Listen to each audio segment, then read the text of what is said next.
Good morning, everyone. I hope I'm audible. Yes, you're audible, sir.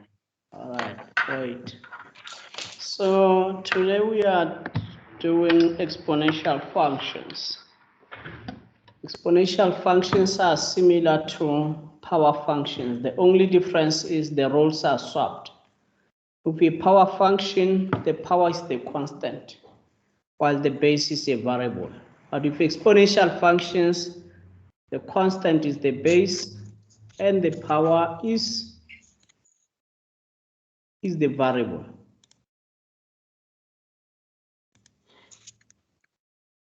So the domain of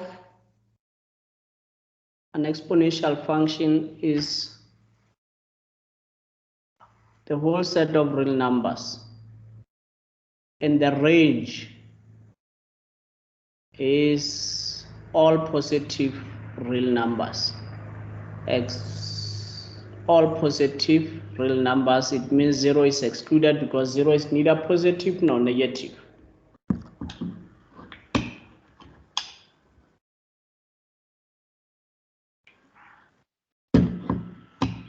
And as we saw yesterday, all right, the other thing that I should mention here is B is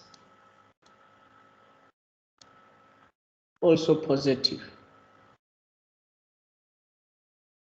And for B between 1 and 0, the graph is decreasing. The graph is decreasing.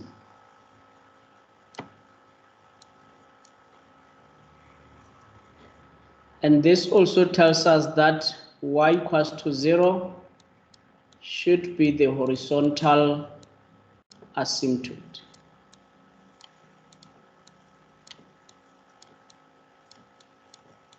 Should be the horizontal asymptote. So this is the graph of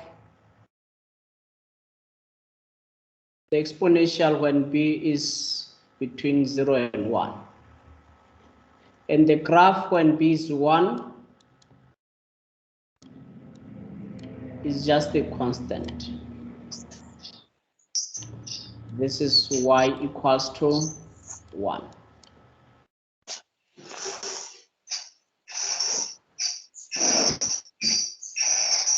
So this is just a constant.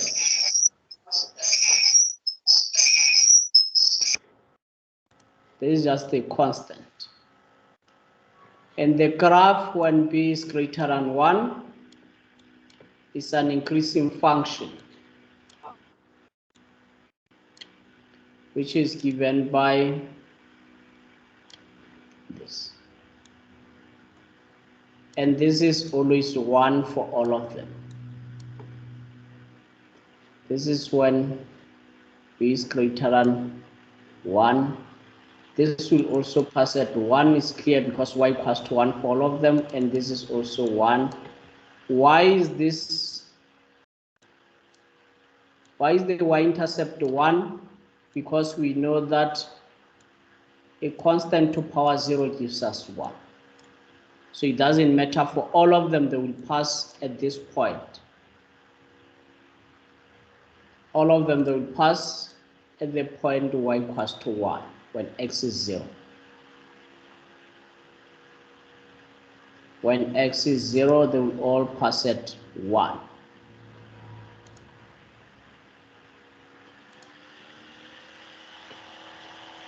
they will all pass at 1 where when x equals to 0. So this is just the definition, and also we know that when the exponent is negative, then we have 1 divided by b to power n, when now this is positive. X can also be a rational number, and when it's a rational number like this, you know you can convert it to radicals. We can convert it to radicals.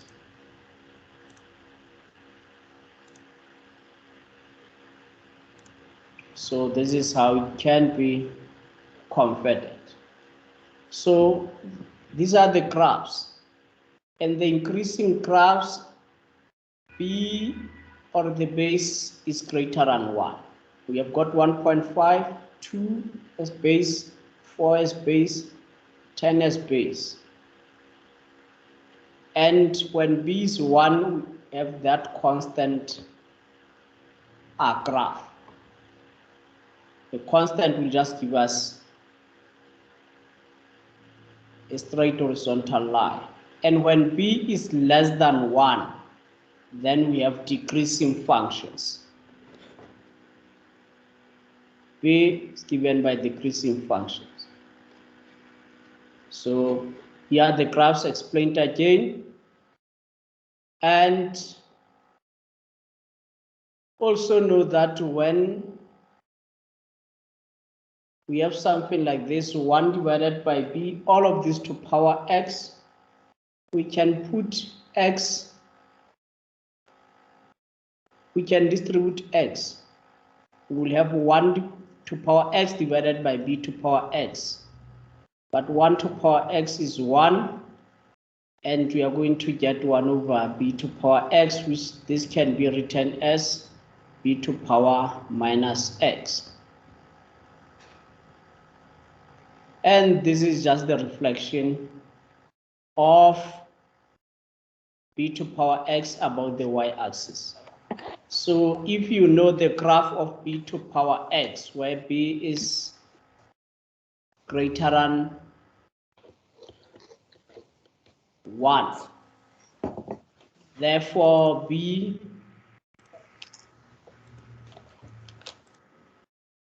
graph of b to power minus x is just the reflection along the y-axis.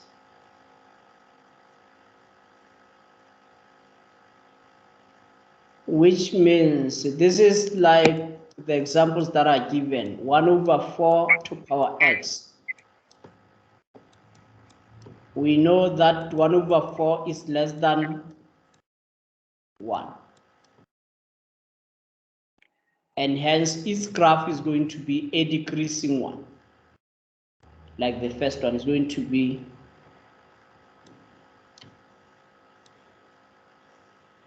this.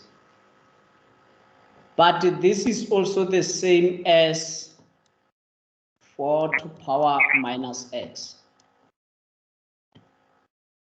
where now the base is greater, than 1. So what they are saying now is, if you want to sketch this one, first you can sketch 4 to power x. And you know this one is an increasing one. This is 4 to power x. And then to sketch this one, reflect this one along the y-axis. It means this part will come this side and this one will come this side. So this one should be the graph of 4 to power minus x,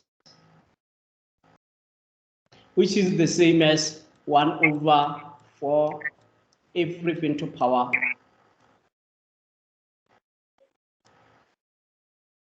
x. So this is what is meant here.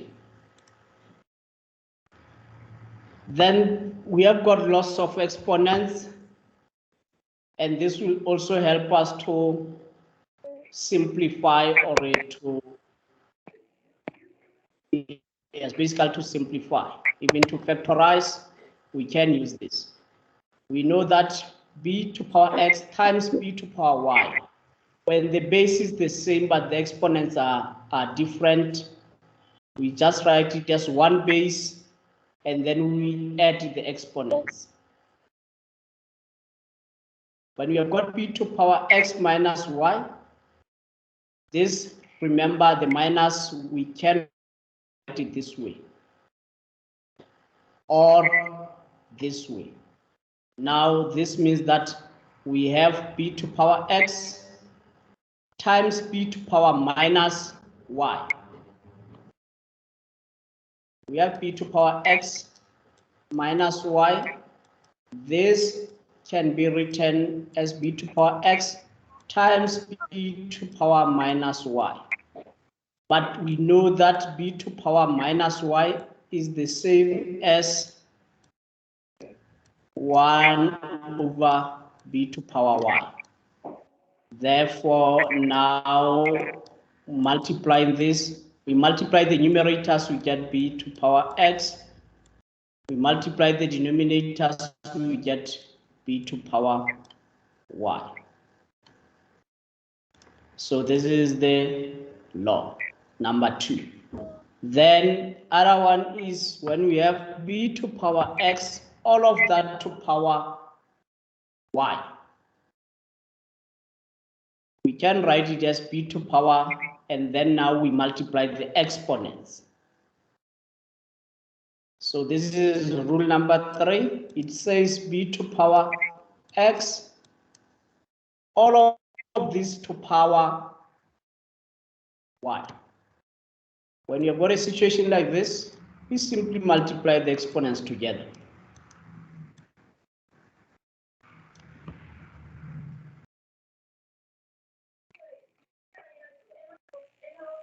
And then now distributing b to power x, we did it yesterday, b to power x, no, ab, all of these times, no, power x.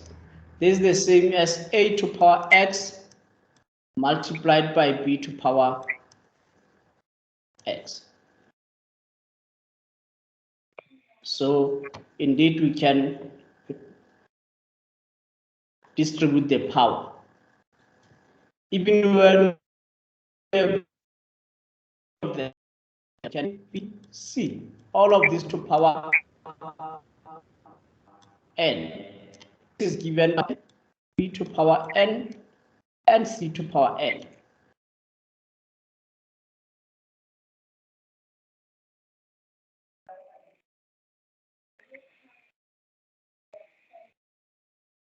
This is different when we are multiplying.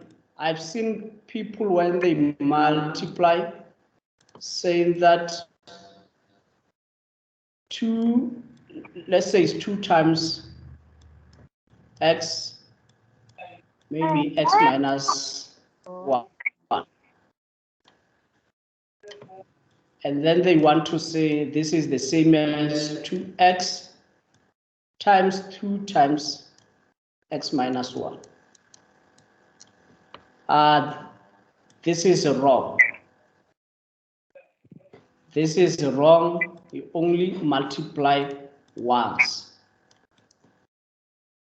It means we can have this.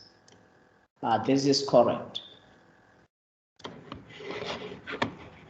And if you are not sure, always use numbers, people.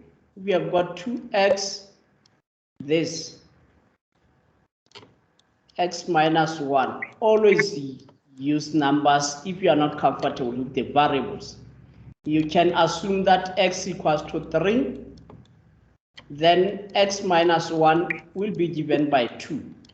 Have it this way, now you will have 2 times 3 times 2.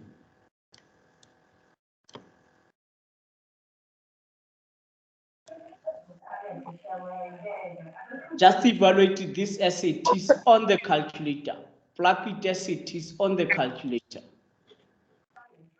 as it is and see what you get. And then check the other one after expansion if indeed this one will be the same as this. Just compare the answers. If your answers are different, then you know there is a mistake somewhere. You might not know what the mistake is, but at least you know that there is a mistake somewhere. So please, I know it's difficult to work with variables, but you can always check them with numbers, always. Just take any value and then work it out. So these are the laws and they will come handy later. Then there can be a question like this. It was there in the exam. Lots of people got it horribly wrong. Can sketch the graph of this using the graph of y equals to 2x.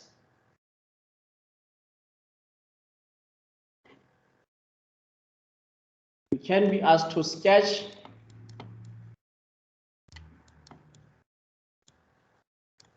y equals to 3 minus 2x using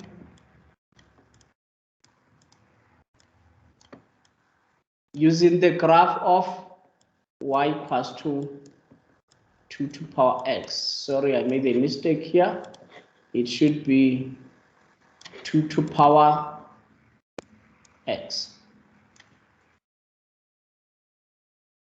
We have to use this one. So it means the first step, we have to sketch y equals to 2x. Assuming you already know that this will be like this, y equals to 2x, 2 to power x, sorry. Then we see here we have got negative 2x. So now the second step should be to sketch negative 2 to power x from this one. This will be the reflection along the x-axis of this. We just reflect it along the x-axis. Therefore, we are going to get something like this. This is y equals to minus 2 to power x. Negative here, it says we reflect it along the x-axis. Then lastly, we have to take care of the constant 3. Now we are going to sketch y equals to 3 minus 2 to power x. Now we are going to use this one. This means we are going to move this graph 3 units up. We are going to shift it 3 units up because it's positive 3. So this is the x-axis, and let's take this as y equals to 3. We are going to shift it 3 units up, and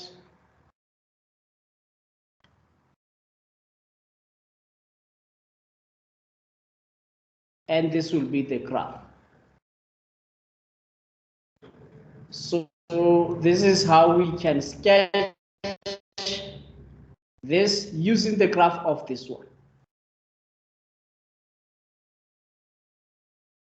The question that was there in the tutorial and also in the test was something like sketch, let's say it's x squared plus, okay, I can come up with this. Let's see if this will work. Let's sketch this one using x squared. Everyone knows this parabola. And you have to answer the question the way it's asked. Most people, they just used to what they learned in high school about sketching the parabolas, where they're going to find the turning points and find all those other fields. Then they got 1. And I don't want you to do the same mistake. First of all, we have to write this in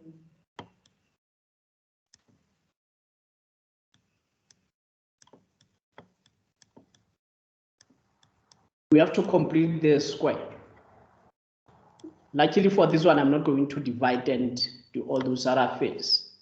We have to complete the square. So the first one gives us the perfect square. We are going to have x plus 1 squared. And then plus the constant 1. Now we can start. First, we sketch x squared. X squared is given by, this is the x squared. Now we are going to start with the bracket here. Second step, we are going to sketch y equals to x plus 1 squared. Y equals to x plus 1 squared. When it's like this, we know it's shifting 1 unit to the left. The graph of x squared will shift 1 unit to the left. So from that one, we are shifting it 1 unit to the left. And this is -1. We are going to have it like this. This is the graph of x plus 1 squared. It's shifting 1 unit to the left. Then last step is to now add 1, this one. So next step, we are going to sketch x plus 1 squared plus 1. This means this graph is shifting 1 unit up. 1 unit up. It's shifting 1 unit up. So this is -1, and then this is 1. So it's gonna shift somewhere here. 1 unit up. There is no need for you to find turning points. What this step will give you the turning points without you calculating them. The only thing you have to do is to complete the square. I hope this is clear, and I realized tutorial 2, there are questions like this. So you should be able to answer it. So this is the graph. You can try to follow this, or the other one, which is step by step. And I think from here, I should go straight to solving. How do we solve? No, before we solve, we have to do what we call logarithmic functions.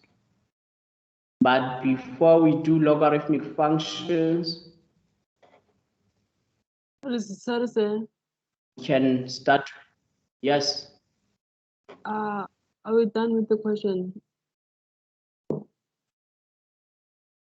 Yeah, this is done. This is the graph of this. Do domain in range.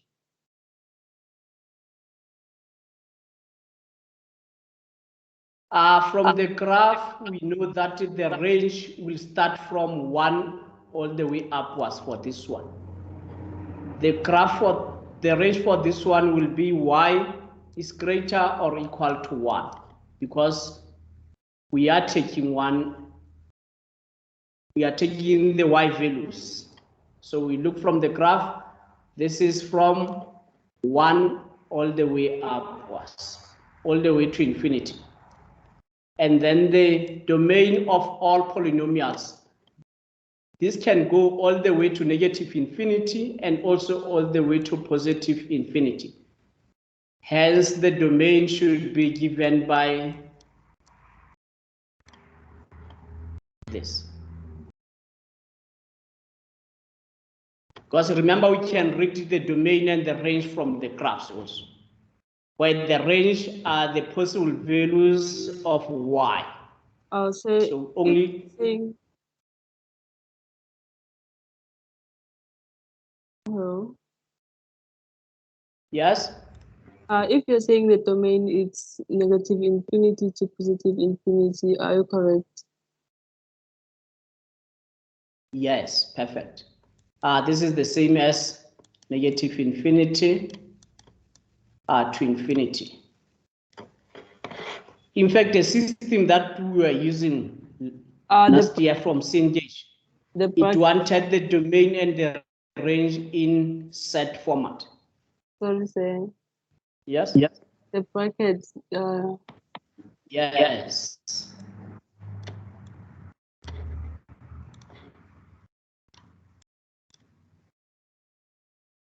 Thanks for correcting me. Remember what I told you, that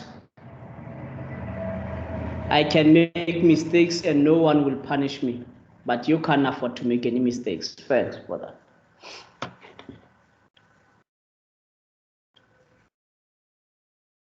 So, because to solve the exponential, we are going to use the logarithms.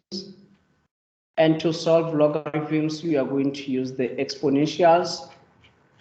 I guess it's better for us to start with the inverse functions. Better for us to start with the inverse functions. You already know how to find the inverse of a function. Okay, so here you are given the table. Is the population after some hours, and the initial population is 100.0. 1 hour later, we have got 168. 2 hours later, we have got 259, and so on and so forth. So here, the size of the bacterial population is given in hourly intervals.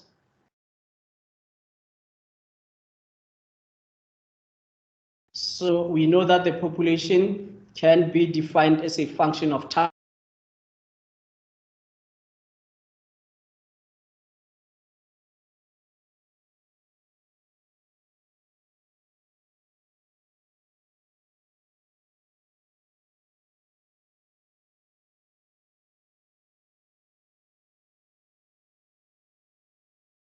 Say you're quiet. I think you're muted.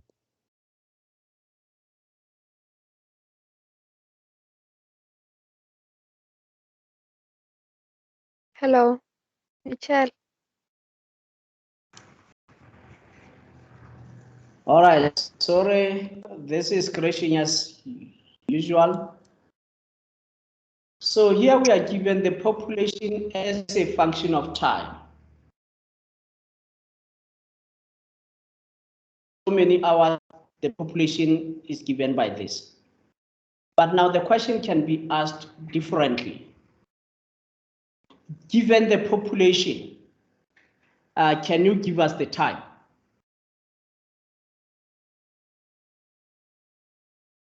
You will be given the population, now you are asked to find the time. at which you think after that time the population will be that. Now it's in reverse. So this is when we are dealing with the inverse functions. So suppose, however, that the biologist changes her point of view and becomes interested in the time required for the population to reach a certain level. In other words, now you are thinking of time as a function of n. Here we have got n as a function of time. But now you can change this and then find time as a function of n. Find time as a function of n. Now we are going to have t as a function of n.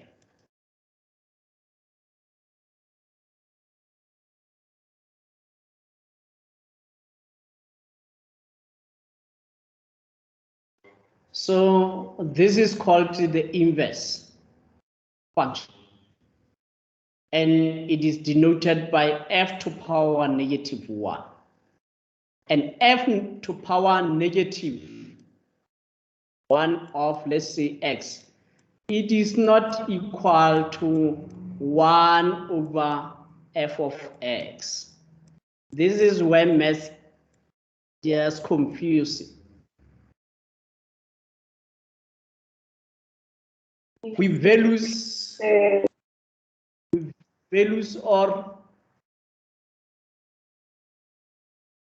variables, when we raise to a negative, we know x to power negative 1, we know this is given by 1 over x. But now, when this is a function, it doesn't mean this. It only means that this is an inverse. It doesn't mean this. So be very careful.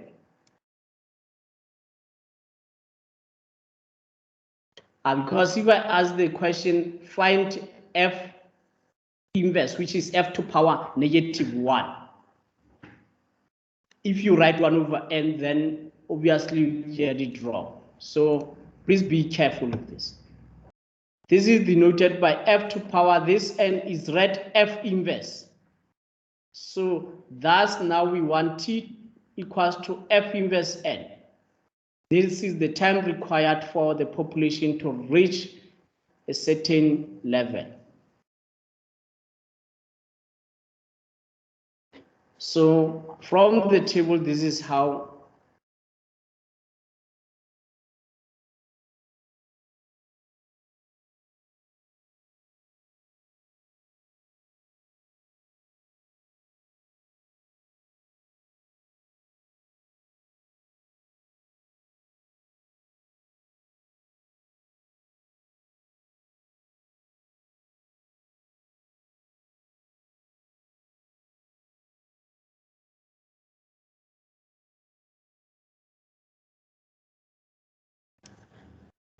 and you are good to go.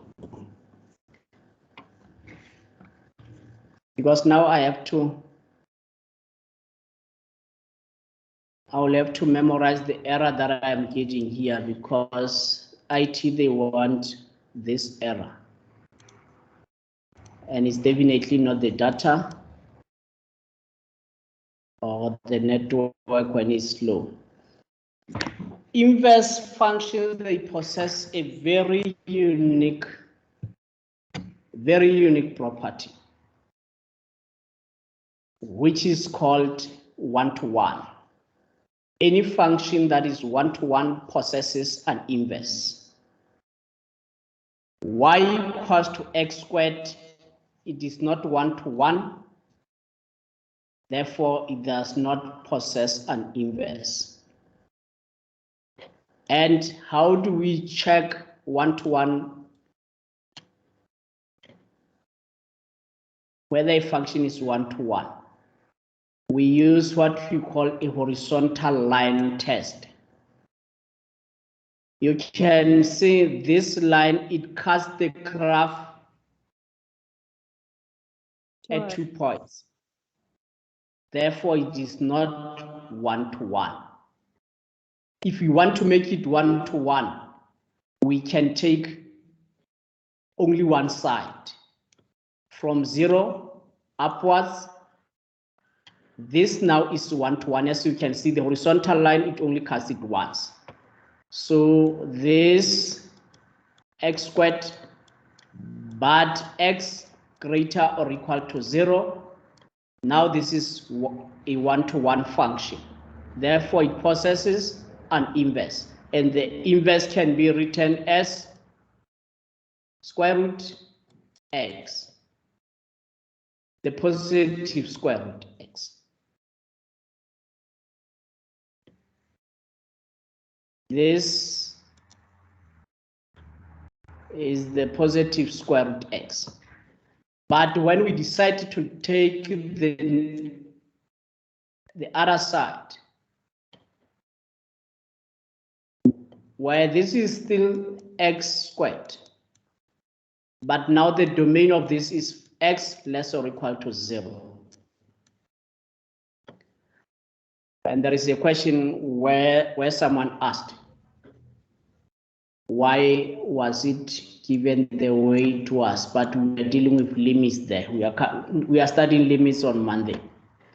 This one, the inverse will be given by negative square root x. Because x is negative, so we want to get the negative numbers. And this one here, we know that the domain, the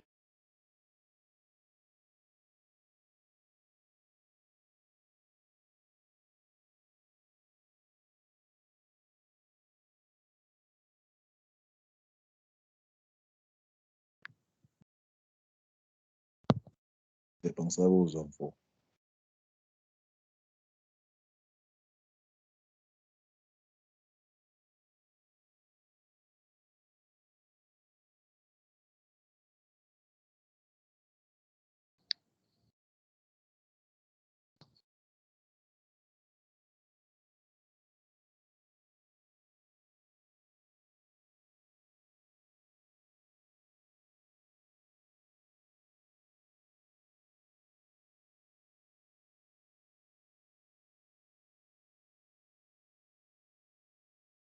Kanki. Kwenzakalani manje? Kusesemnandi kanjena.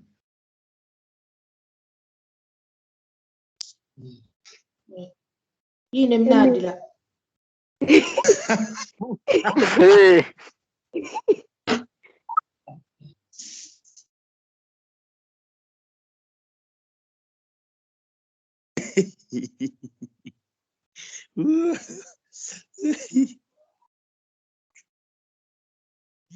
Ngiyawuthanda umbuzo loyo.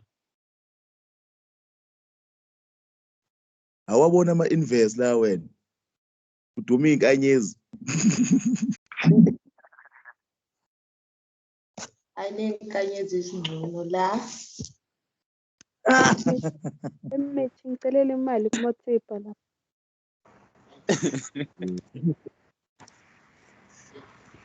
oh, it looks like I'm back.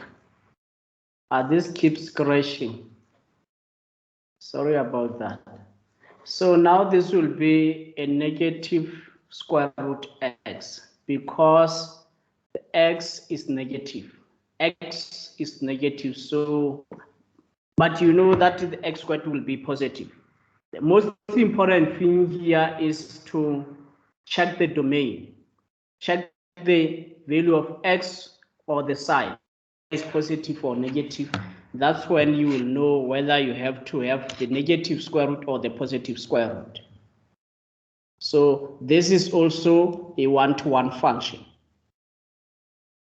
Hence, this has got an inverse. So if the horizontal line intersects the graph of f in more than one point, then we can see that there are different numbers x1 and x2 such that f of x1 equals to f of x2. This means that f is not 1-to-1. Now, therefore, we have the following method to determine whether a function is the horizontal line test. And remember the vertical line test. What is it used to? What is it used for? The vertical line test?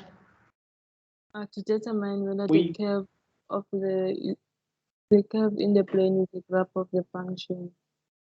Yes, that one is used to determine whether what we have there is a function or not. But this one is used to determine whether it's one-to-one. When it's one-to-one, then we know it has got the inverse, therefore we can find the limit. No, we can find the inverse. What it means is, when you are given a problem, you can't just find the inverse without knowing whether it has an inverse or not. And this is why I said we will do the inverse trigonometric functions after doing the inverse functions, because we have to make it one-to-one. That's why the domain there will be restricted. So this one is one-to-one. And then now it says we can write it in this way. Have to know that the domain of the inverse function is the range of the function. And the domain of the function is the range of the inverse. They swap. Let f be a one-to-one with the domain A and range B. The inverse function has domain B, which is the range of f, and range A. A is the domain of f. So they just swap the domain and the range. Happy with this? Because we are going to use this to find the domain and the range of the logarithmic function, because the logarithmic function is an inverse of the exponential function. And we know the domain of the exponential function, and we also know the range of the exponential function. So we are going to take the domain and the range of those, then write the domain and range of the inverse.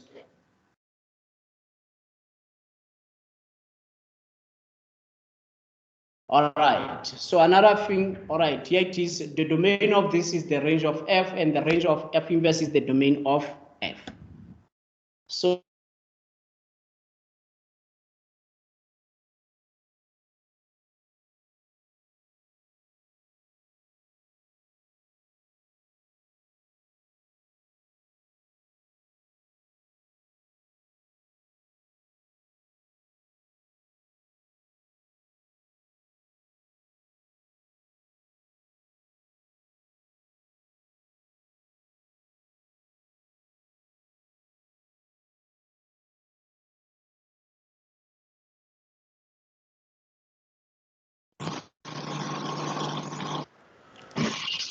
I'm back, guys, I'm back. You can mute yourselves.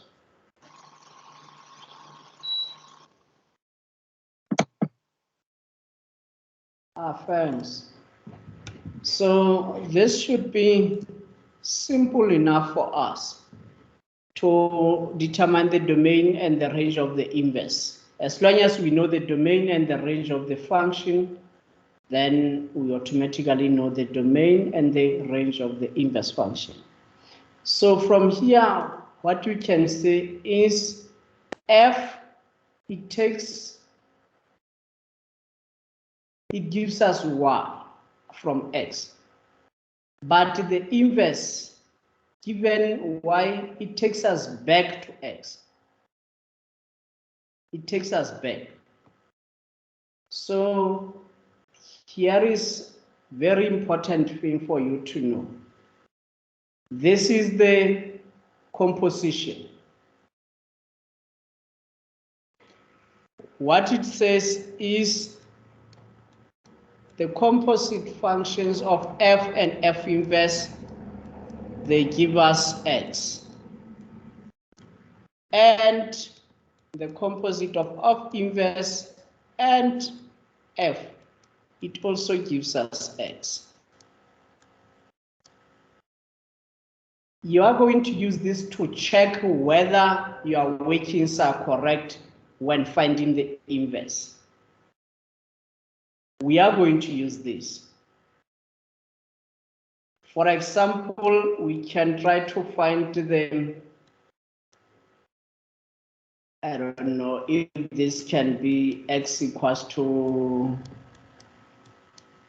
y equals to x plus 1. Maybe this is x equals to y plus 1. So we can draw the horizontal line. We know that this is a one-to-one function. Now we have to find the inverse the same way that you did in high school, even though I'm going to show you why we are doing what you are doing there.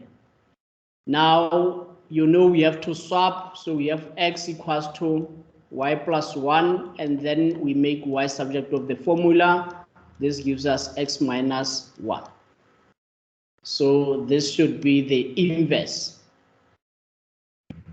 So this is the inverse, and this is the function. Now, let's do f of f inverse and see if we will get 1. F of f inverse is given by f of, instead of x, we replace that by the f inverse in f. So it means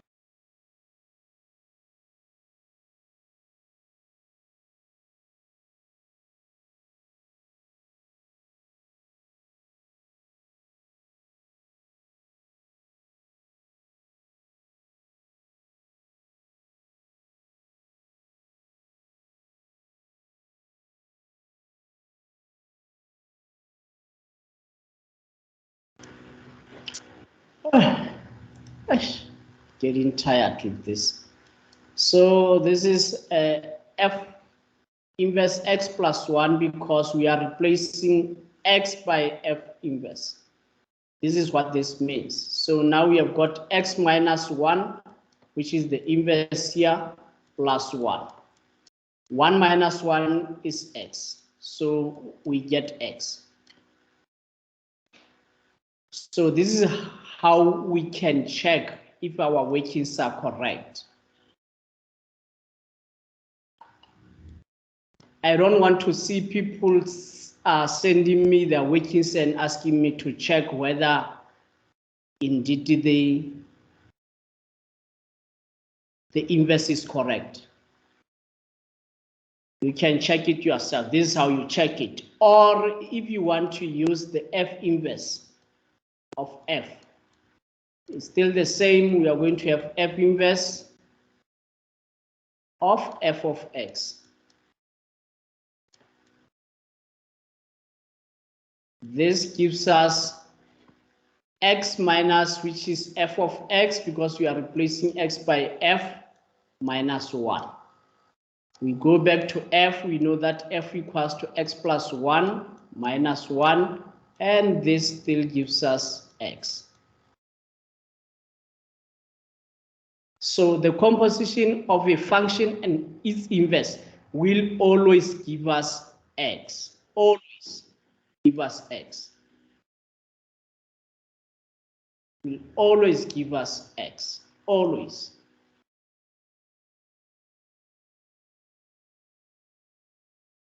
I hope this is clear, how we can check. So basically, this is how we do it. We have to solve the equation in terms of y, if possible, and then express f of the f inverse as a function of x. So that's how we do it. Or the other thing, why we do it, the way we do it is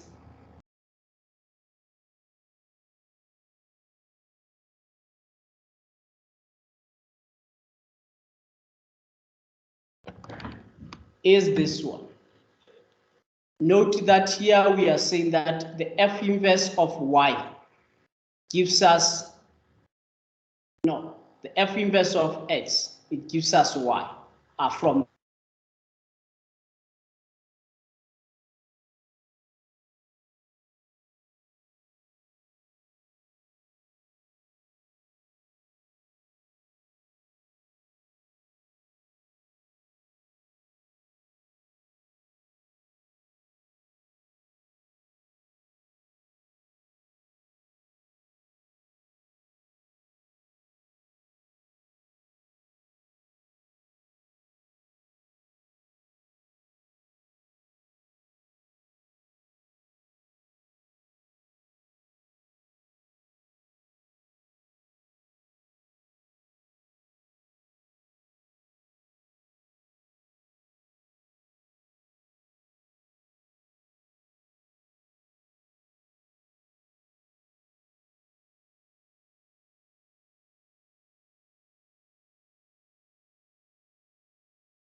Oh, what happened, guys?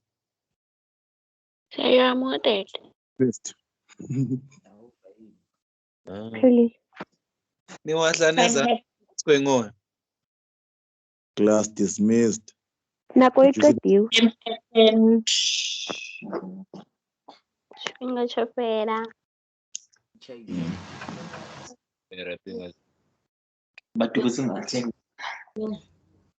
Urave.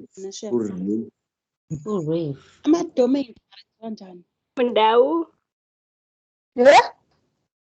Ama-domain enziwa njani? Kuba ngathi usolver for x or something because uvele bengathi uchazela umuntu owaziyo. Angazi. Yo guys. Urave shab.